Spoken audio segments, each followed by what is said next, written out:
All right, the drink we're about to make is called Hot Buttery Goose Nipples. That sounds good, doesn't it? All right, let's go ahead and measure out 1 ounce of butterscotch schnapps. That's going to give our buttery flavor to our goose nipples. I wonder what a goose nipple looks like. Well, here's what the drink looks like.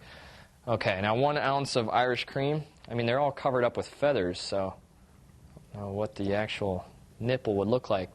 Okay, now we're going to fill it up with some hot chocolate.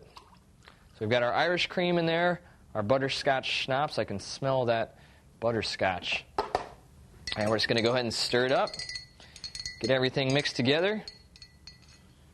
Make sure your hot chocolate's nice and hot so it's not cooled down too much by your liquors that you're adding. Okay, let's top it off with some whipped cream. And if you'd like, you can drizzle a little bit of butterscotch schnapps right on top of the whipped cream. All right, we'll add a straw. And that is Hot Buttery Goose Nipples. Bottoms up.